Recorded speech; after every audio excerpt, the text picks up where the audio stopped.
علیہ وسلم ما بین قبری و منبری روضۃ من ریاض الجنہ او کما قال علیہ الصلاۃ والسلام۔ صدق اللہ مولانا العظیم وصدق رسولہ النبی الکریم ونحن على ذلك لمن الشاهدين والشاكرين والحمد لله رب العالمين۔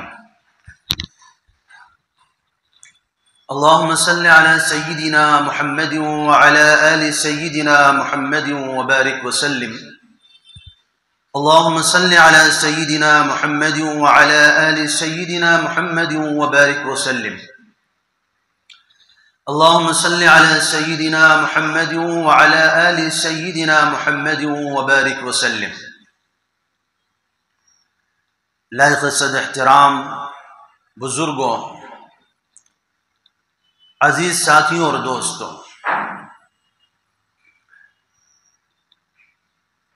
اللہ رب العزت کا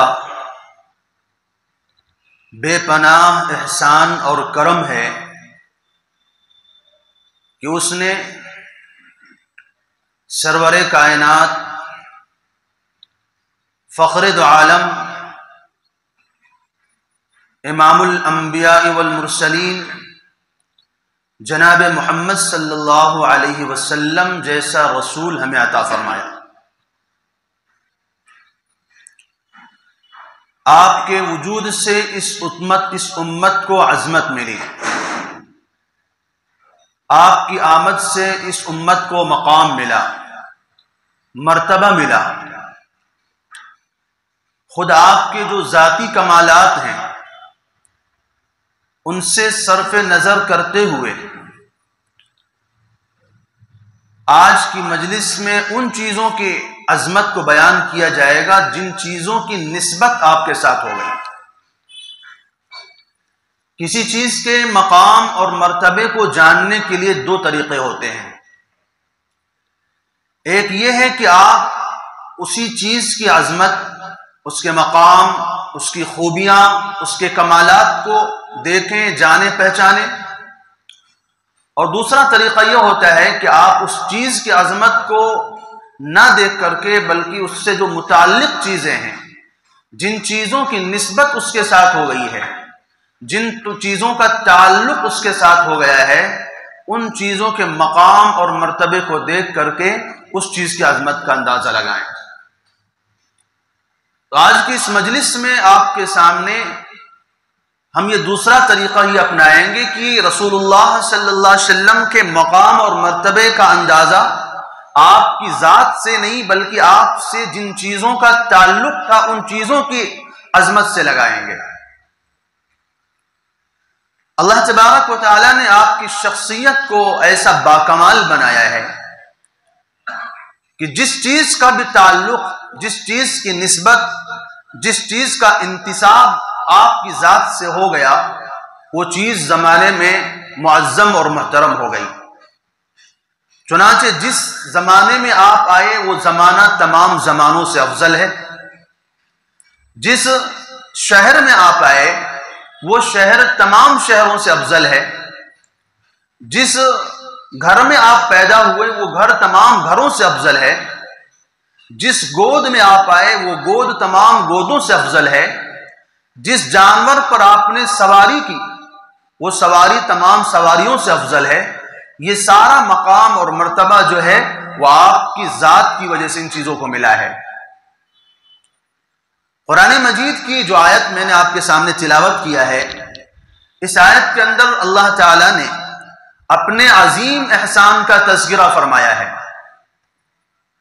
حالانکہ اللہ تعالیٰ کا مزاج یہ ہے، قرآن کو آپ پڑھیں گے تو اللہ تعالیٰ کہتے ہیں کہ احسان کر کے جتلانا نہیں چاہیے۔ آپ کسی کے ساتھ نیکی کریں، کسی کو کچھ دیں، کچھ عطا کریں یا کوئی بھلائی کسی کے ساتھ کریں تو اس کو جتلانا نہیں چاہیے، منع کیا اللہ تعالیٰ نے۔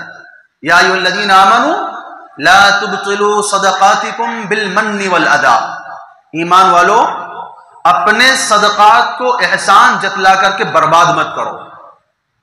یعنی اگر آپ نے کسی کو صدقہ دیا، کسی کے ساتھ کوئی بھلائی کوئی احسان کا معاملہ کیا اور پھر آپ اس کو جتاتے پھر رہے ہیں کہ میں نے تیرے ساتھ ایسا کیا، میں نے تیرے ساتھ ایسا کیا، میں نہیں کرتا تو یہ ہوتا، تیرے ساتھ وہ ہو جاتا، تو آپ جو احسان کر کے جو جتلا رہے ہیں سامنے والے کے اوپر، اس سے اس کو تکلیف ہوتی ہے، اور اس عمل کی وجہ سے آپ کا عمل، آپ کا جو احسان ہے، آپ کا جو صدقہ ہے، آپ کی جو نیکی ہے، وہ سب برباد ہو جاتا ہے، باطل ہو جاتا ہے۔ قرآن کریم میں آپ دیکھیں گے اللہ تعالیٰ نے اپنی نعمتوں کا ذکر کیا ہے، انسان کو جو اللہ نے نعمتیں دی ہیں ان نعمتوں کا ذکر کیا ہے، اور یہاں تک فرمایا ہے کہ ان تعدوا نعمت اللہ لا تحصوها، اگر اللہ کی نعمتوں کو شمار کرنا بھی چاہو تو نہیں کر سکتے، لیکن احسان کا لفظ کہیں نہیں استعمال فرمایا۔ یہ نہیں کہا اللہ تعالیٰ نے کہ ہم نے آنکھ بنا کر، زبان بنا کر، کان دے کر کے، ہاتھ پیر دے کر کے، اور ساری نعمتیں جو تم استعمال کرتے وہ دے کر کے ہم نے تم پر احسان کیا ہے، بس اللہ نے کہا ہے کہ اللہ کی نعمتوں کا شکر ادا کرو، احسان کا لفظ استعمال نہیں کیا ہے۔ لیکن یہاں پر اللہ نے اپنا ضابطہ تبدیل کر دیا، اور کیا فرمایا؟ لقد من اللہ علی المؤمنین اذ بعث فیہم رسولا، اللہ نے مسلمانوں پر احسان کیا ہے کہ اللہ نے ان کے درمیان ایک بڑے رسول کو بھیجا ہے۔ گویا اللہ تعالیٰ یہ بتانا چاہتے ہیں کہ یہ احسان دیگر احسانوں کی طرح نہیں ہے، یہ نعمت دیگر نعمتوں کی طرح نہیں ہے، اور اللہ نے تمہیں جو یہ دولت دی ہے وہ دیگر دولتوں کی طرح نہیں ہے، یا ایسی چیز ہے کہ اس کے اوپر احسان جتلانا چاہیے، یا ایسی چیز ہے کہ اس کے اوپر احسان بتانا چاہیے کہ ہم نے تمہارے اوپر بڑا احسان کیا ہے۔ اللہ تبارک و تعالیٰ نے رسول اللہ صلی اللہ علیہ وسلم کو مدینے میں ہجرت کرنے کا حکم فرمایا۔ مدینہ کیا ہے؟ رسول اللہ صلی اللہ علیہ وسلم کے آنے سے پہلے اس شہر کی کوئی حیثیت نہیں تھی، کوئی تاریخ نہیں تھی، کوئی مقام نہیں تھا، بلکہ اس کو منحوس سمجھا جاتا تھا۔ وہاں پر کوئی سفر کرنا گوارا نہیں کرتا تھا، وہاں پر کوئی رہنا گوارا نہیں کرتا تھا، اور اس کو یثرب کہا جاتا تھا، مدینہ نام نہیں تھا، یثرب۔ یثرب کے معنی ہے گندگی کا اڈا، تمام بیماریوں کا، بلاؤں کا، آفتوں کا وہ مجموعہ تھا، جس کو آج ہم مدینہ کے نام سے جانتے ہیں۔ رسول اللہ صلی اللہ علیہ وسلم کی جب آمد ہوئی اور جب رسول اللہ صلی اللہ علیہ وسلم اس شہر میں تشریف لائے تو اب اس کو مقام مل گیا، وہ مرتبہ مل گیا کہ فرمایا کہ اب اس کو کوئی یثرب نہیں کہے گا، وہاں کی جو آفتیں تھیں، جو بلائیں تھیں، جو نحوستیں تھیں، وہ سب ختم ہو گئیں۔ آپ کی آمد کی برکت سے اب مدینے کو یہ مقام مل گیا کہ ہر کوئی چاہتا ہے کہ میں مدینے کی زیارت کروں، ہر کوئی چاہتا ہے کہ میں مدینے کے اندر جا کر کے رہوں، زندگی گزاروں۔ سوال یہ پیدا ہوتا ہے کیا نبی صلی اللہ علیہ وسلم کے مدینے میں آمد سے قبل لوگوں کے دلوں میں یہ چاہت تھی، یہ مقام تھا کہ ہم مدینے میں جا کر کے رہیں؟ اس سے پہلے تو وہاں کوئی جانا بھی گوارا نہیں کرتا تھا، لیکن جب مدینے کی نسبت نبی صلی اللہ علیہ وسلم سے ہو گئی، جب مدینے کا تعلق رسول اللہ صلی اللہ علیہ وسلم کی ذات سے ہو گیا، تو اب مدینہ ایسی چیز ہو گئی، ایسا مقام ہو گیا، ایسا شہر بن گیا جو طیبہ کہلاتا ہے، پاکیزہ شہر۔ وہاں کی فضائیں پاک ہو گئی، وہاں کی ہوائیں پاک ہو گئی، وہاں کے اس جگہ کو مقام اور مرتبہ مل گیا۔ حالانکہ رسول اللہ صلی اللہ علیہ وسلم کے مدینے میں آنے سے پہلے جو آسمان جو زمین مدینے کا تو آج بھی وہی ہے، ایسا نہیں کہ اب مدینے کے زمین سے سونا نکل رہا ہے یا مدینے کا نقشہ تبدیل ہو گیا ہو، ساری چیزیں وہی ہیں، وہی آسمان، وہی زمین، وہی علاقے، وہی پہاڑ، وہی پتھریلے چیزیں، لیکن جب رسول اللہ صلی اللہ علیہ وسلم سے نسبت ہو گئی تو جس شہر میں کوئی سفر کرنا گوارا نہیں کرتا تھا، آج اس شہر میں لوگ مرنے کی دعائیں کرتے ہیں کہ اللہ ہمیں موت دے، مدینے کے اندر موت آنی چاہیے۔ اللہ تبارک و تعالیٰ نے پیغمبروں کے ساتھ معاملہ تھوڑا الگ رکھا ہے، ایک ہے عام انسان اور ایک ہے پیغمبر۔ پیغمبروں کے معاملہ اللہ تعالیٰ کے ہاں یہ ہے کہ پیغمبروں کی موت جو ہوتی ہے وہ اختیاری ہوتی ہے، پسند سے ہوتی ہے۔ اللہ تعالیٰ فرشتے کو بھیجتے ہیں پیغمبروں کے پاس، اور پیغمبروں سے جا کر فرشتہ اجازت لیتا ہے، باقاعدہ فرشتہ پوچھتا ہے کہ اللہ نے مجھے آپ کے پاس بھیجا ہے آپ کی روح نکالنے کے لیے، کیا میں آپ کی روح نکال لوں؟ اگر پیغمبر اجازت دے دیتا ہے تو فرشتہ روح نکالتا ہے، اور اگر پیغمبر منع کر دے تو فرشتے کو حق نہیں ہے کہ روح نکالے۔ اور عام لوگوں کے ساتھ یہ معاملہ نہیں ہے۔ عام لوگوں کے لیے تو ضابطہ کیا ہے؟ اذا جاء اجلهم فلا يستاخرون ساعة ولا يستقدمون، کہ جب ان کی موت کا وقت آ جاتا ہے تو ایک سیکنڈ نہ آگے ہوتا ہے نہ پیچھے ہوتا ہے، اور فرشتہ کسی سے پوچھنے نہیں جاتا کہ تمہاری روح نکالو کہ نہ نکالو، ٹائم ہو گیا تمہارا جانے کا، تمہیں موت دوں کہ نہ دوں۔ لیکن انبیاء علیہ السلام کے ساتھ ایسا معاملہ ہوتا ہے۔ انبیاء علیہ السلام کو اللہ تعالیٰ اختیار دیتے ہیں، ان کو اپنی پسند سے زندگی یا موت کو چننے کا اللہ تعالیٰ ان کو حق دیتے ہیں۔ اور اس کی ایک وجہ یہ بھی ہوتی ہے کہ تاکہ نبی یہ پسند کر لے کہ نبی کو انتقال کہاں کرنا ہے، کس شہر میں دفن ہونا ہے، کہاں پر مرنا چاہتے ہیں، اس لیے پہلے ہی ان سے پوچھ لیا جاتا ہے تاکہ وہ اپنی پسند سے اپنی موت کی جگہ کو اختیار کرے۔ روایتوں سے پتہ چلتا ہے کہ جب آدم علیہ السلام جو اس کائنات کے سب سے پہلے انسان ہیں، اللہ تبارک و تعالیٰ نے عالم ارواح میں آدم علیہ السلام کی اولاد کو جمع کیا تھا، دو لائنیں لگائیں، ایک طرف جنتی لوگوں کی اور دوسری طرف جہنمی لوگوں کی۔ آدم علیہ السلام سے فرمایا کہ اس لائن والے جو ہیں یہ آپ کی جنتی اولاد ہے، یعنی دنیا میں جو جائیں گے، پیدا ہوں گے اور مر کر کے آئیں گے تو یہ لائن والے جو ہیں یہ جنت میں جائیں گے، اور یہ لائن والے جو ہیں جہنم میں جائیں گے۔ دو لائنیں دکھائیں۔ آدم علیہ السلام کی نظر داہنی طرف والوں میں، نیک لوگوں میں ایک شخص پر پڑی جو انتہائی خوبصورت تھے، ان کی پیشانی سے نور پھوٹ رہا تھا۔ آدم علیہ السلام نے اللہ تعالیٰ سے پوچھا کہ اللہ، اس بچے کی عمر کیا ہے اور یہ بچہ کون ہے؟ بڑا خوبصورت معلوم ہو رہا ہے۔ اللہ تعالیٰ نے فرمایا کہ یہ تمہارا بیٹا داؤد علیہ السلام ہے۔ پوچھا ان کی عمر کیا ہے؟ کہا ان کی عمر 60 سال ہے، اور آدم علیہ السلام کی عمر جو ہے اللہ تعالیٰ نے 1000 سال عطا فرمائی تھی۔ تو آدم علیہ السلام کہنے لگے اللہ، یہ کیا بات ہوئی کہ ان کی عمر میری عمر سے 10ویں حصے کو بھی نہیں ہے؟ ارے کم سے کم 100 سال ہی ہوتی تو میری عمر کی نسبت سے ان کو 10واں حصہ مل جاتا۔ میری عمر 1000 سال ہے، ان کی عمر 60 سال ہے، تو بہت کم ہے دنیا کی عمر ان کی، آپ کچھ اضافہ کر دیں تو بہتر ہوگا۔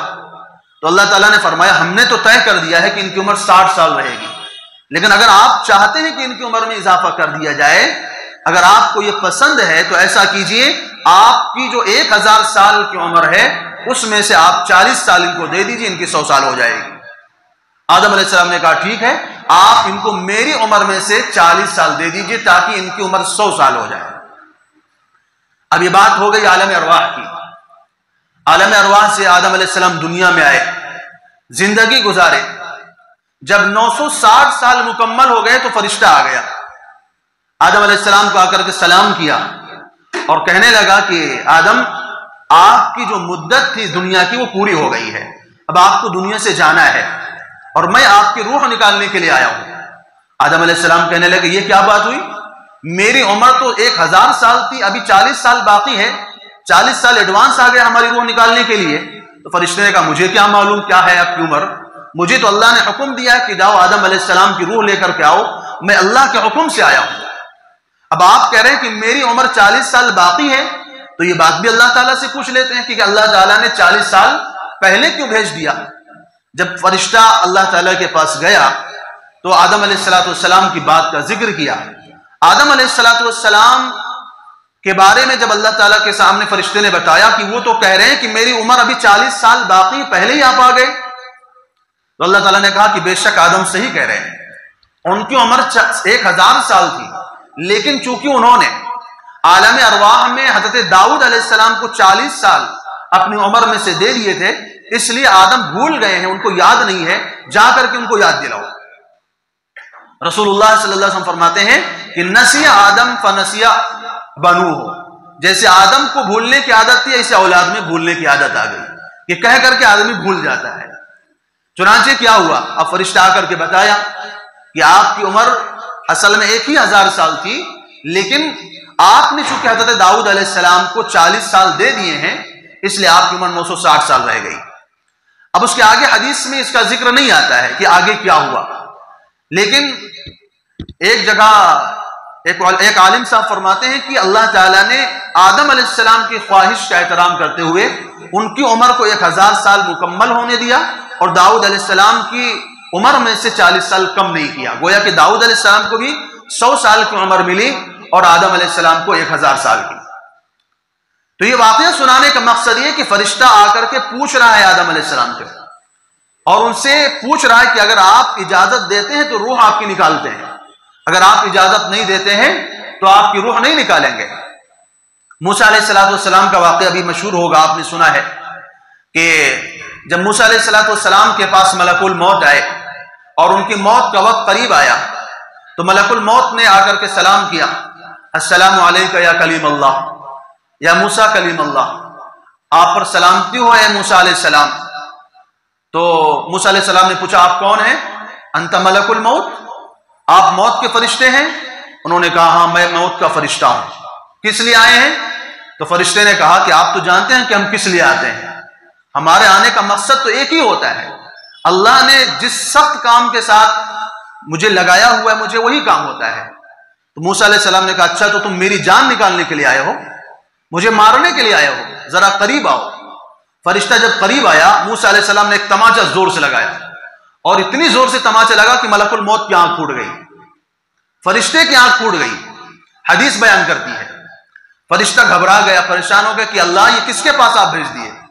فرشتہ اللہ تعالیٰ کے پاس گیا اور کہنے لگا ارسلت الی عبد لا یرید الموت، کہ آپ نے ایسے آدمی کے پاس مجھے بھیج دیا جو مرنا نہیں چاہتا ہے، آپ نے میری آنکھ بھی پھڑوا دی، اور موسیٰ علیہ السلام کہہ رہے ہیں کہ تم میری جان لے آئے ہو، میں تمہیں گھوسا مار دیتا ہوں۔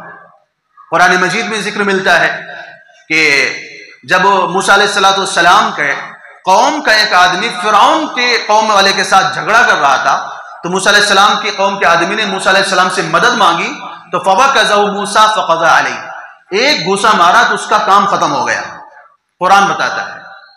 بہت سارے لوگ شیعہ حضرات اعتراض کرتے ہیں اس حدیث کے اوپر، کہتے ہیں یہ کیا بات ہوئی، تمہاری یہ کتاب جو ہے بخاری اس کے اندر خرافات بھری ہوئی ہے، نبی کو اتنا ڈر ہے موت سے کہ وہ جو ہے فرشتے کی آنکھ پھوڑ دے رہا ہے اور فرشتے کو گھوسا مار دے رہا ہے اور فرشتوں کو آنکھ سے محروم کر دے رہا ہے۔ لیکن حقیقت یہ ہے کہ موسیٰ علیہ السلام نے موت کے ڈر سے نہیں مارا تھا، بلکہ بات یہ ہوئی تھی کہ فرشتے نے جب آ کر کے موسیٰ علیہ السلام سے کہا کہ میں تو ایک ہی کام کے لیے آتا ہوں، تو تھوڑا شوخی بھرا انداز تھا، ادب کے خلاف تھا۔ نبی کے دربار میں کس طرح آنا چاہیے وہ ادب انہوں نے نہیں کیا، اس لیے موسیٰ علیہ السلام کو غصہ آ گیا اور ان کو جو ہے گھوسا مار دیا۔ اب ملک الموت اللہ تعالیٰ کے پاس جا کر کے شکایت کر رہے ہیں کہ اللہ آپ نے ایسے آدمی کے پاس مجھے بھیج دیا جو مرنے کو پسند نہیں کرتا ہے، جو مرنا نہیں چاہتا ہے۔ تو اللہ تعالیٰ نے کہا اچھا ٹھیک ہے، جاؤ موسیٰ علیہ السلام کے پاس اور ان سے کہو ضع یمینک علی متن الثور الابیض، اپنا ہاتھ کسی سفید بیل کی پشت پر رکھ دیجئے، اس پشت کے اس ہاتھ کے نیچے جتنے بال آ جائیں گے اتنی سال آپ کی عمر میں اضافہ کر دیا جائے گا۔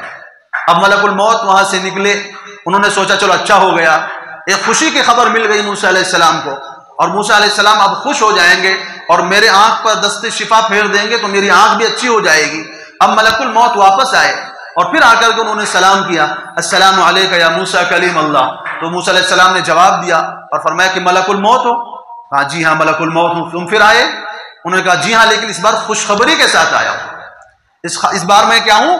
بشارت لے کر کے آیا ہوں۔ موسیٰ علیہ السلام نے کہا کیا بشارت لے کر کے آئے ہو؟ تو انہوں نے کہا کہ اللہ تعالیٰ نے کہا ہے کہ آپ اگر اپنا ہاتھ سفید بیل کی پشت پر رکھ دیں گے، اس ہاتھ کے نیچے جتنے بال آ جائیں گے اتنے سال آپ کی عمر میں اضافہ کر دیا جائے گا، اتنے سال آپ کی عمر طویل کر دی جائے گی، دراز کر دی جائے گی۔ تو موسیٰ علیہ السلام نے کہا اچھا یہ تو بڑی خوشی کی بات ہے، یہ تو بڑی اچھی بات لے کر کے آئے ہیں، لیکن دور کیوں بیٹھے ہیں، ذرا قریب آئیے۔ ملک الموت کہہ رہے نہیں بس یہی سے ٹھیک ہوں، میں آپ کو میں خوشخبری سنانے کے لیے آیا تھا کہ ابھی آپ کو موت نہیں آ رہی ہے اور میں خوشخبری سنا کر کے جا رہا ہوں۔ موسیٰ علیہ السلام نے کہا ایسے کہاں جائیں گے، پہلے وضاحت دیجئے کہ اگر میں سفید بیل کے اوپر اپنا ہاتھ رکھ دیتا ہوں اور اتنے سال میری عمر میں اضافہ ہو جاتا ہے، اس کے بعد کیا ہوگا؟ پھر آؤ گے تم؟ اب ملک الموت پھر گھبرا رہے ہیں کہ پھر خیر نہیں لگ رہا ہے کہ دوسرا گھوسا نہ پڑ جائے۔ تو ملک الموت کہہ رہے مجھے نہیں معلوم کیا ہوگا، وہ اللہ ہی جانے، اللہ نے مجھے بس اتنا کہا ہے کہ بھائی آپ جا کر کے ان کو بتا دیجئے کہ سفید بیل کی پشت پر اپنا ہاتھ رکھے اتنے سال عمر میں اضافہ ہو جائے گا، اس کے بعد کیا ہوگا مجھے معلوم نہیں۔ موسیٰ علیہ السلام نے کہا مجھے معلوم ہے کیا ہوگا، اس کے بعد بھی میری موت آئے گی، اور یاد رکھو میں نے جو تمہیں دھوسا مارا تھا، تماچا مارا ہے، یہ موت کے ڈر سے نہیں مارا ہے، تم نے آ کر کے نبی کے دربار میں حاضری کا ادب نہیں رکھا، تم آ کر کے شیخی مارنے لگے کہ میں تو روح نکالنے کے لیے آتا ہوں، میں تو جان لینے کے لیے آتا ہوں اور اسی لیے آیا ہوا ہوں۔ تم نے آ کر کے ادب کا مظاہرہ کرنا تھا، آؤ جس کام کے لیے آئے ہو آؤ مجھے لے کر کے چلو، مجھے معلوم ہے کہ میرا رب مجھ سے ملاقات کرنا چاہتا ہے، میرا رب مجھ سے ملنا چاہتا ہے، اس لیے تمہیں بھیجا ہے۔ اور موسیٰ علیہ السلام نے وہیں پر اجازت دے دی، ملک الموت نے ان کی روح کو نکال لیا، قبض کر کے چلے گئے۔ تو اس واقعے سے بھی آپ کو کیا معلوم ہوا کہ اللہ نے نبیوں کی موت اختیاری رکھی ہے، وہ چاہے تو موت آئے گی اور چاہے تو اللہ تعالیٰ ان کی زندگی کو دراز کر دے گا۔ ایسی ابراہیم علیہ السلام کا واقعہ ہے، ابراہیم علیہ السلام کے پاس ملک الموت آئے اور آ کر کے سلام کیا، السلام علیکہ یا ابراہیم خلیل اللہ، اے ابراہیم خلیل اللہ آپ کو سلامتی ہو۔ تو ابراہیم علیہ السلام نے جواب دیا، فرمایا کیا آپ ملک الموت ہیں؟ انہوں نے کہا جی ہاں ملک الموت ہیں۔ کس لیے آئے ہیں؟ اللہ نے حکم فرمایا ہے کہ آپ کو آپ کی روح نکال کر کے اللہ کے دربار میں لے کر کے جائیں۔ تو ابراہیم علیہ السلام چونکہ مناظر تھے، بڑے بڑے لوگوں کو انہوں نے لاجواب کیا ہوا تھا، نمرود جیسے بادشاہ کو ایسا جواب دیا تھا کہ بھوشکا رہ گیا۔ پوری قوم جو بت پرست تھی، تمام قوم کا اکیلے مقابلہ کیا تھا۔ ملک الموت سے کہنے لگے ابھی تم نے جو سلام میں جو لفظ استعمال کیا تھا وہ کیا تھا؟ ذرا پھر سے بولیے۔ انہوں نے کہا السلام علیکہ یا ابراہیم خلیل اللہ۔ کہا اچھا تم مجھے خلیل اللہ کہتے ہو، اللہ کا دوست کہتے ہو؟ انہوں نے کہا جی ہاں، میں کیوں کہتا ہوں، ساری دنیا آپ کو اللہ کا دوست مانتی ہے، زمین آسمان کی ہر مخلوق کہتی ہے کہ آپ اللہ کے دوست ہیں۔ تو انہوں نے کہا اچھا ایک سوال کا جواب دو، اگر سوال کا جواب دیتے ہو تو روح نکالنے کی اجازت دوں گا، اور اگر سوال کا جواب نہیں دیتے تو اجازت نہیں ہے۔ سوال کیا ہے؟ هل يقبض الخلیل روح خلیل، کیا کوئی دوست اپنے دوست کی جان لیتا ہے؟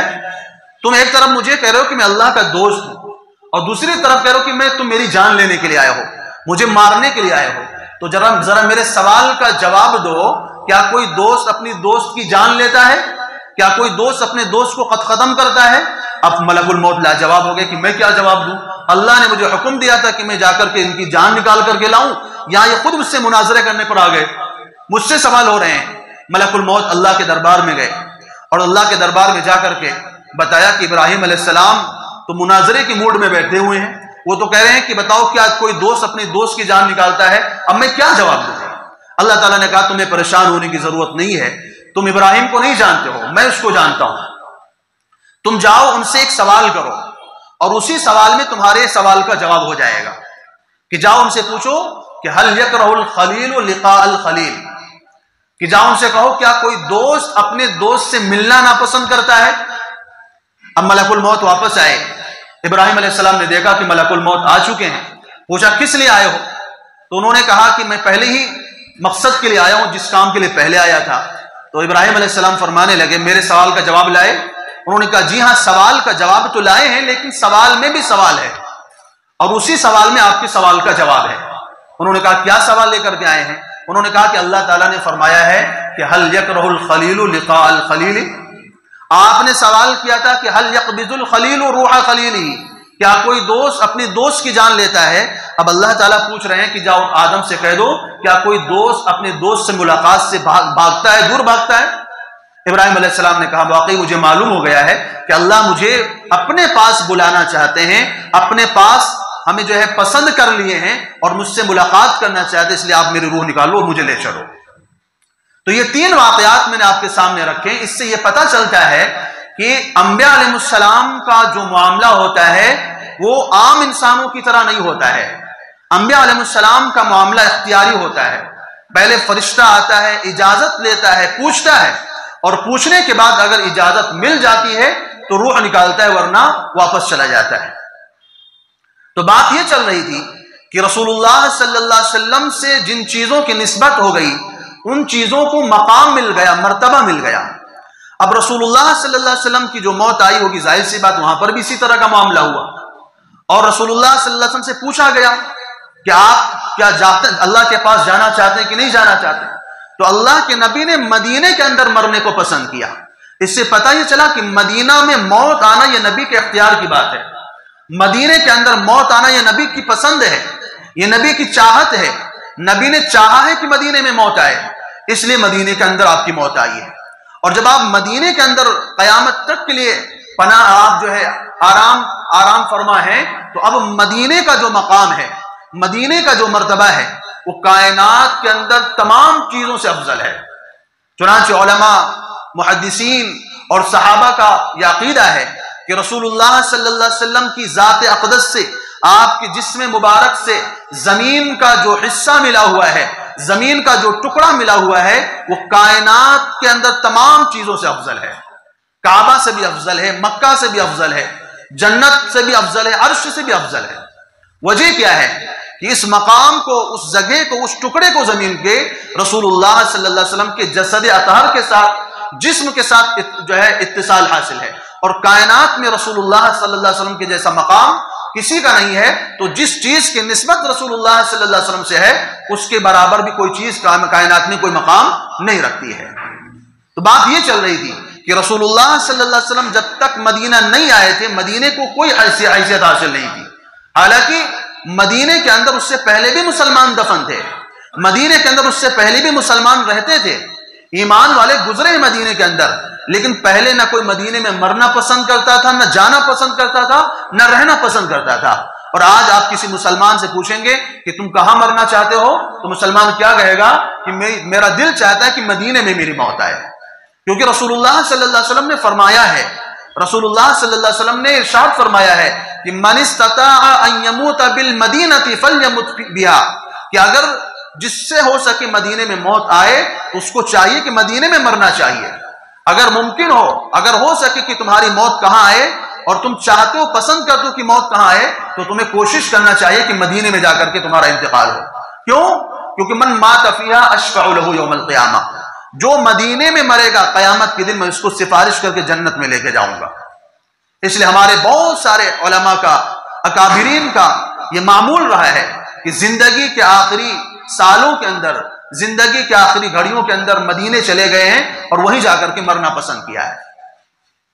امام مالک رحمۃ اللہ علیہ جو مدینے کے اندر رہتے تھے، مدینے کے اندر ان کا جائے قیام تھا، وہ ان کے بارے میں آتا ہے کہ انہوں نے کبھی بھی مدینے سے باہر سفر نہیں کیا سوائے حج فرض کے. جو حج فرض ہوتا ہے تو اس کو تو ادا کرنا ضروری ہے، تو ایک فرض حج ادا کیا، اس کے بعد کبھی بھی نفل حج کے لیے بھی مدینے سے باہر تشریف نہیں لے گئے. پوچھا گیا کیوں؟ اس لیے فرمایا کہ موت کا وقت پتہ نہیں کہ کب آ جائے، اور ایسا نہ ہو کہ میں مدینے سے باہر جاؤں اور میری مدینے سے باہر موت آ جائے. اس نسبت کی وجہ سے اور اس مقصد کے لیے حضرت امام مالک رحمۃ اللہ علیہ کبھی بھی مدینے سے باہر سفر نہیں کیے کہ میں چاہتا ہوں کہ میں مدینے میں رہوں، مدینے میں میری موت آئے تاکہ مدینے کی جو فضیلت ہے وہ مجھے مل جائے. تو میں بات یہ کہہ رہا تھا کہ مدینے میں مسلمان پہلے بھی رہے ہیں. رسول اللہ صلی اللہ علیہ وسلم کی آمد سے پہلے آپ نے واقعہ سنا ہوگا کہ طبہ حمیری نام کا ایک بادشاہ تھا جو یمن کا رہنے والا تھا، اور اس نے بہت سارے علاقوں کا سفر کیا تھا اور بہت سارے علاقے اس نے فتح کیے تھے. جب وہ مدینہ پہنچا تو اس کے ساتھ جو علماء تھے انہوں نے مدینے کے نقشے کو دیکھا، مدینے کے باغات کو دیکھا، مدینے کے جائے وقوع کو دیکھا، تو کہنے لگے کہ ہماری کتابوں کی تاریخ سے جو پتہ چلتا ہے کہ اللہ کے آخری نبی یہیں پر تشریف لائیں گے. چنانچہ بہت سارے علماء یہودیوں کے وہاں پر انہوں نے بادشاہ سے اجازت لی کہ ہم یہی رہنا چاہتے ہیں، تاکہ جب آخری زمانے میں رسول اللہ صلی اللہ علیہ وسلم تشریف لائیں گے تو ہم ان کے ساتھ مل کر کے جو ہے کافروں سے جہاد کریں گے. طبہ حمیری جب اس نے یہ دیکھا کہ یہ جگہ جو ہے وہ رسول اللہ صلی اللہ علیہ وسلم کا جائے ہجرت ہے، تو اس نے باقاعدہ ایک مکان تعمیر کروایا 2 منزلہ، اور مکان کو ابو ایوب انصاری رضی اللہ تعالیٰ عنہ کے جو اجداد میں سے، جو بزرگوں میں سے جو لوگ تھے ان کے حوالے کیا، اور ایک خط لکھا رسول اللہ صلی اللہ علیہ وسلم کے نام، جس میں اس نے اس بات کا اقرار کیا کہ میں نہیں جانتا ہوں کہ آپ کا زمانہ کب آئے گا، اور میں آپ کے زمانے کے آنے تک زندہ رہوں گا بھی نہیں رہوں گا. اگر میری زندگی نے وفا کی تو تو میں قدم قدم پر آپ کے ساتھ رہوں گا اور آپ کے اوپر ہونے والے ہر ظلم کو اور ہونے والے ہر حملے کو میں اپنے سینے پر جھیلوں گا، لیکن مجھے معلوم نہیں کہ آپ کا زمانہ کون سا آئے گا، لہذا میں آج ہی آپ کے اوپر اقرار کرتا ہوں کہ میں آپ پر ایمان لایا ہوں اور میں آپ پر ایمان لاتا ہوں، آپ کو اپنا نبی تسلیم کرتا ہوں۔ وہ خط لکھ کر کے اس نے ان گھر والے جن کے واسطے گھر بنا کر دیا تھا ان کے حوالے کر دیا اور کہا جیسے یہ گھر تمہاری میراث میں ایک دوسرے سے منتقل ہوتا رہے گا، یہ خط بھی منتقل ہوتے رہنا چاہیے یہاں تک کہ اللہ کے نبی تک یہ خط جانا چاہیے۔ چنانچہ رسول اللہ صلی اللہ علیہ وسلم جب مدینہ ہجرت کر کے تشریف لائے تو ابو ایوب انصاری رضی اللہ عنہ کے مکان میں ہی قیام کیا۔ وہ حقیقت میں وہ مکان طبہ حمیری نے رسول اللہ صلی اللہ علیہ وسلم کے لیے ہی بنوایا تھا، گویا کہ ان کی حفاظت میں ان کی کفالت میں تھا، لیکن ملکیت وہ رسول اللہ صلی اللہ علیہ وسلم کی تھی اور باقاعدہ آپ کے سامنے وہ خط پیش کیا گیا۔ رسول اللہ صلی اللہ علیہ وسلم ان کے بارے میں فرماتے ہیں کہ لا ادری، مجھے معلوم نہیں ہے اتبا کانا نبی ام لا، کہ طبہ نبی تھے یا نہیں تھے، لیکن وہ اللہ کے نیک بندے تھے، بڑے اونچے مقام والے تھے۔ تو اب مدینے کے اندر آپ دیکھیے رسول اللہ صلی اللہ علیہ وسلم کی آمد سے پہلے بھی لوگ وہاں پر آ کر کے ٹھہرے تھے اور آپ کے اوپر ایمان لائے تھے، لیکن اس زمانے کے اندر کوئی مدینے میں مرنا نہیں چاہتا تھا، مدینے میں کوئی موت پسند نہیں کرتا تھا، لیکن جب رسول اللہ صلی اللہ علیہ وسلم مدینہ تشریف لائے تو آپ کی نسبت سے مدینے کو یہ مقام مل گیا کہ اگر کوئی مدینے میں مرتا ہے رسول اللہ صلی اللہ علیہ وسلم فرماتے ہیں وہ جنت میں جائے گا، میں اس کی سفارش کروں گا۔ اس لیے عمر رضی اللہ تعالیٰ عنہ، مشہور دعا ہے عمر رضی اللہ تعالیٰ عنہ کی کہ جن کے مقام اور مرتبے کے بارے میں آپ جانتے ہیں کہ رسول اللہ صلی اللہ علیہ وسلم نے 10 صحابہ کرام کو جنتی ہونے کی بشارت دی ہے اور ان 10 صحابہ کرام میں دوسرا مقام عمر رضی اللہ تعالیٰ عنہ کا ہے۔ رسول اللہ صلی اللہ علیہ وسلم جب معراج تشریف لے گئے اور معراج میں جب آپ نے جنت کے سیر کی ہے تو ایک مکان کو دیکھا، ایک محل کو دیکھا جو انتہائی پرکشش بہت ہی خوبصورت ہے۔ رسول اللہ صلی اللہ علیہ وسلم فرماتے ہیں کہ میں نے اس محل کو دیکھا، اس کی خوبصورتی دیکھ کر کے میں حیران رہ گیا، اتنا خوبصورت محل۔ میں نے سوچا کہ یہ کیا ہے، کیسا محل بنا ہوا ہے۔ فرشتوں نے کہا کہ اگر آپ دیکھنا چاہیں تو جا کے دیکھ سکتے ہیں۔ کہتے ہیں میں جب دروازے پر گیا، دروازے کے قریب جب پہنچا تو فرشتے نے کہا کہ اصل میں یہ مکان، یہ محل جو ہے آپ کے ایک امتی کا ہے، اس کی ملکیت ہے اور ہم یہ پسند نہیں کرتے، ہمارے لیے مناسب نہیں کہ اس کی اجازت کے بغیر آپ اس محل میں داخل ہوں۔ رسول اللہ صلی اللہ علیہ وسلم نے فرمایا کون ہے، کس کے واسطے محل تعمیر کیا گیا ہے؟ تو کہتے ہیں اللہ تعالیٰ کی طرف سے جواب آیا کہ آپ بتا دیجئے کہ آپ کا ایک غلام ہے، آپ ہی کا ایک امتی ہے، آپ ہی کا ایک ساتھی ہے جس کو عمر فاروق کہا جاتا ہے، اس کے واسطے یہ مکان تعمیر کیا گیا ہے۔ رسول اللہ صلی اللہ علیہ وسلم نے دیکھا کہ واقعی مکان بڑا شاندار تھا کہ اس محل کے سامنے جنت کے دیگر محل پھیکے نظر آ رہے تھے، لیکن میں نے چاہا کہ اندر جا کر کے داخل ہو کر کے اندر کا نظارہ کروں، پھر مجھے عمر کی غیرت یاد آ گئی، کہیں عمر کو یہ بات بری نہ لگ جائے کہ رسول اللہ صلی اللہ علیہ وسلم میری اجازت کے بغیر میرے گھر میں داخل ہو گئے تھے۔ اس لیے رسول اللہ صلی اللہ علیہ وسلم فرماتے ہیں میں واپس چلا آیا، دروازے تک گیا اور دروازے سے واپس آ گیا، اور واپس آنے کے بعد جب رسول اللہ صلی اللہ علیہ وسلم نے عمر رضی اللہ تعالیٰ عنہ کو واقعہ سنایا کہ میں نے تمہارا محل دیکھا ہے جنت میں، تمہارا مکان دیکھا ہے، لیکن مجھے غیرت ہوئی کہ ایسا نہ ہو کہ تمہیں اچھا نہ لگے، اس لیے میں نے اس مکان میں داخل ہو کر کے اندر کی چیزوں کا نظارہ نہیں کیا۔ تو عمر رضی اللہ تعالیٰ عنہ نے کہا افاغار علیک یا رسول اللہ، اللہ کے رسول کیا مجھے آپ پر غیرت آئے گی؟ اگر آپ قدم رکھ دیتے میرے اس محل کی حیثیت بڑھ جاتی، میرے اس محل کا مقام بڑھ جاتا، میرے اس محل کو عظمت مل جاتی، اگر آپ وہاں پر قدم رکھتے ہمارے لیے خوشی کی بات ہوگی۔ تو عمر رضی اللہ تعالیٰ عنہ وہ شخصیت جن کو دنیا ہی میں جن کے جنتی ہونے کی بشارت دی گئی اور جن کے محل کو رسول اللہ صلی اللہ علیہ وسلم نے جنت میں اپنے آنکھوں سے دیکھا، وہ عمر رضی اللہ تعالیٰ عنہ کیا دعا کرتے ہیں؟ اللہم ارزقنی شہادتا فی سبیلک واجعل موتی ببلد رسولک، اے اللہ مجھے اپنے راستے میں شہادت کی موت عطا فرما اور مجھے شہید ہو کر کے میں مرنا چاہتا ہوں، اور یہ بھی کہہ رہے ہیں کہ اللہ میری موت مدینے میں ہونی چاہیے، میری موت مدینے سے باہر نہیں ہونی چاہیے۔ اللہ تعالیٰ نے اس کا انتظام کیا۔ آپ جانتے ہیں کہ ابو لولو فیروز مجوسی نے عمر رضی اللہ تعالیٰ عنہ کو عین نماز کی حالت میں حملہ کیا اور اسی حملے کے نتیجے میں شہید ہوئے۔ تو عمر رضی اللہ تعالیٰ عنہ مدینے میں مرنا کیوں چاہتے ہیں؟ کیونکہ وہ جانتے ہیں کہ مدینہ کا مقام کیا ہے۔ ایسی بڑی بڑی شخصیات مدینے کے اندر مرنا چاہتی ہیں، کیونکہ رسول اللہ صلی اللہ علیہ وسلم نے فرمایا ہے کہ ما بین قبری وما بین ممبری روضۃ من ریاض الجنہ، کہ میرے قبر اور میری ممبر کے درمیان کا جو حصہ ہے وہ جنت کے ٹکڑوں میں سے ایک ٹکڑا ہے، وہ جنت کے باغوں میں سے ایک باغ ہے۔ اب وہ جنت کے باغوں میں سے کس طرح باغ ہے؟ کیا وہ پہلے جنت میں شامل تھا، بعد میں اس کو مدینہ میں لا کے رکھا گیا، یا وہ ابھی پہلے جنت میں شامل نہیں تھا، بعد میں اس کو جنت میں شامل کیا جائے گا؟ دونوں طرح کے اقوال آتے ہیں۔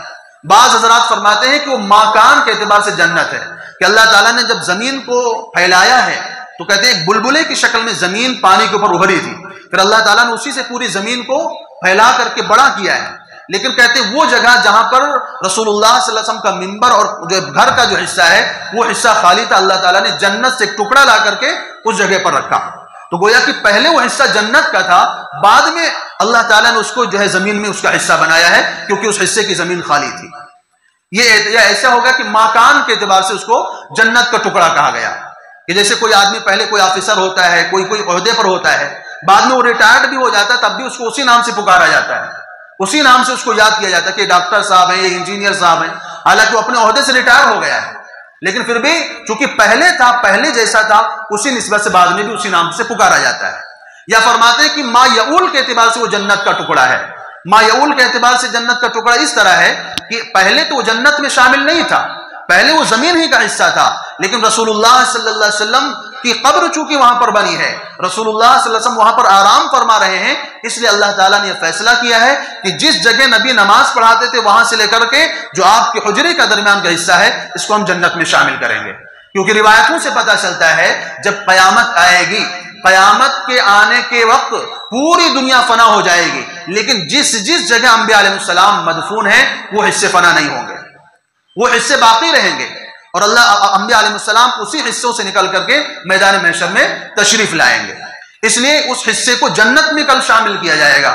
اس لیے رسول اللہ صلی اللہ علیہ وسلم نے فرمایا ہے کہ میری قبر اور میری ممبر کے درمیان کا جو حصہ ہے وہ جنت کے ٹکڑوں میں سے ایک ٹکڑا ہے۔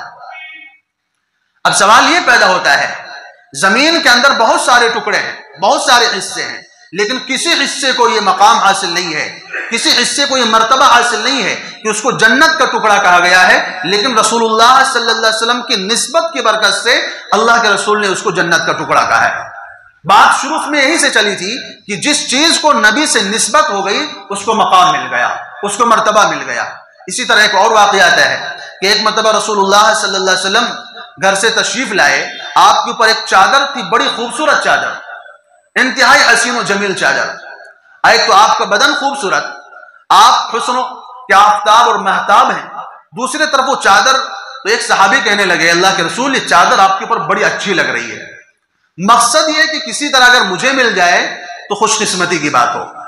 تو یہ بھی ایک مانگنے کا طریقہ ہوتا ہے کہ آپ سامنے والے کے پاس کوئی چیز دیکھیں تو کہتے یہ چیز بڑی اچھی لگ رہی ہے، مجھے بہت خوبصورت معلوم ہو رہی ہے، مطلب یہ کہ مجھے یہ چیز پسند آ گئی ہے، میں چاہتا ہوں کہ آپ مجھے دے دیں۔ لیکن ڈائریکٹ آدمی نہیں مانگتا ہے، بلکہ کیا کہتا ہے، اس کی تعریف کرتا ہے کہ بڑی خوبصورت ہے، ماشاءاللہ بڑا اچھا دکھ رہا ہے، بڑا حسین اس میں آپ نظر آ رہے ہیں۔ تو صحابی کہتے ہیں کہ اللہ کے رسول یہ چادر آپ کے اوپر بڑی حسین لگ رہی ہے، اس چادر سے آپ کی وجہ سے اس چادر کے اندر گویا کہ آفتاب اور مہتاب لگ گئے ہیں، مقصد تعریف کرنے کا یہ کہ چادر مجھے مل جائے۔ تو کہتے بغل میں ایک صحابی نے ٹھوکا لگایا کہ کیا کر رہے ہو تم، نبی صلی اللہ علیہ وسلم کو دنیا سے کیا نسبت ہے، آپ کے پاس تو ویسی بھی جو ہے آپ لباس، آپ دنیا کی چیزیں اپنے پاس نہیں رکھتے، اور تم نے دیکھا کہ نبی کے بدن پر ایک چادر، تم وہ بھی مانگنا چاہ رہے ہو، نبی سے وہ بھی لینا چاہتے ہو۔ ارے نبی کے بدن پہ وہ چادر خوبصورت لگ رہی ہے تو ضروری نہیں کہ آپ کے بدن پر بھی وہ چادر خوبصورت لگے۔ تو انہوں نے کہا تم نے کیا سمجھا ہے کہ میں کسی لالچ میں آ کر کے اس چادر کو مانگ رہا ہوں، میں اس لیے مانگ رہا ہوں کہ میں اس چادر کو استعمال کروں، میں اس میں خوبصورت نظر آؤں گا؟ کہا خدا کی قسم میں اس لیے نہیں مانگ رہا ہوں، میں جانتا ہوں کہ اس چادر کی نسبت نبی کے بدن سے ہو گئی ہے، یہ چادر نبی کے بدن سے ٹچ ہو چکی ہے اور ابھی نئی ہے، بالکل نئی آئی ہوئی ہے، اور نبی نے اس کو اپنے بدن سے مس کر لیا ہے۔ میں یہ چاہتا ہوں کہ جب میں مروں تو اسی چادر کے اندر مجھے کفن دیا جائے تاکہ مجھے قبر کے عذاب سے حفاظت ہو۔ کیوں؟ کیونکہ اس چادر کی نسبت، اس کا تعلق نبی سے ہو گیا ہے۔ اب ذرا سوچئے کہ مکان بازار کے اندر جو کپڑے آتے ہیں بکنے کے لیے، کیا وہ ایک ہی ٹکڑا ہوتا ہے؟ وہ تو پورا کا پورا تھان ہوتا ہے۔ کیا جس صحابی نے نبی کو لا کر کے وہ چادر ہدیہ کی تھی، کیا ضروری نہیں ہے کیا یہ بات ضروری کہ اس تھان میں اتنا ہی کپڑا رہا ہو؟ ظاہر سی بات اس میں اور بھی ٹکڑا رہے ہوں گے، اس کو کوئی کافر بھی خرید کر لے گیا ہوگا۔ ہو سکتا ہے، یہ بھی ہو سکتا ہے کہ جس چادر کا ایک ٹکڑا نبی کے بدن پر آیا ہے، اسی تھان کا اگلا ٹکڑا کسی کافر کے بدن پر چلا گیا ہو، کسی کافر نے اس کو پہنا ہو، ابو جہل نے پہنا ہو، ابو لہب نے پہنا ہو، عتبہ نے پہنا ہو، یہ بھی ہو سکتا ہے، ممکن ہے، کیونکہ کپڑے تو بہت سارے ہوتے ہیں اور ایک ہی تھان کے اندر اتنا سارا کپڑا ہوتا ہے کہ 10 آدمی کا کپڑا تیار ہو جاتا ہے۔ اب نبی صلی اللہ علیہ وسلم نے جس ٹکڑے کو استعمال کیا ہے وہ حصہ آپ سامنے لا کر کے رکھیے، اور اسی کپڑے کا جو دوسرا حصہ کسی کافر نے، ابو جہل، ابو لہب نے استعمال کیا ہے، وہ سامنے لا کر کے رکھیے اور بولی لگائیے۔ آپ بتائیے کس کی بولی لگائیں گے؟ کس کپڑے کا مقام بڑھ جائے گا؟ حالانکہ دونوں کپڑے ایک ہی تھان کے ہیں، دونوں کپڑے ایک ہی جگہ سے نکالے گئے ہیں، ایک ہی ٹکڑے سے الگ کیے گئے ہیں، لیکن جس کپڑے کی نسبت نبی سے ہو گئی ہے اس کپڑے کو انسان دنیا کی دولت دے کر کے خریدنا چاہے گا، اور اسی کپڑے کا جو دوسرا ٹکڑا ہے جس کی نسبت کسی کافر سے ہو گئی اس کو کوئی فری میں بھی لینا نہیں چاہے گا۔ وجہ کیا ہے؟ کہ اللہ کے رسول کے ساتھ اس کی نسبت جو ہوئی ہے، اس نسبت کی وجہ سے اس کو مقام ملا ہے، اس نسبت کی وجہ سے اس کو مرتبہ مل گیا ہے۔ آپ جانتے ہیں کہ زمانہ آج سے نہیں چل رہا ہے، زمانہ تو آدم علیہ السلام جب پیدا نہیں ہوئے تو اس سے پہلے سے چل رہا ہے۔ زمین اور آسمان جب سے پیدا ہوئے ہیں، جب سے سورج اور چاند پیدا ہوا ہے، اللہ تعالیٰ کے اس دن سے زمانہ آ رہا ہے، جا رہا ہے۔ لیکن آپ جانتے ہیں کہ کائنات میں نبی کے آنے سے پہلے جو زمانہ تھا اور نبی کے بعد کا جو زمانہ ہے اور نبی کا جو زمانہ ہے، ان تینوں زمانوں میں سب سے بہترین زمانہ کون سا ہے؟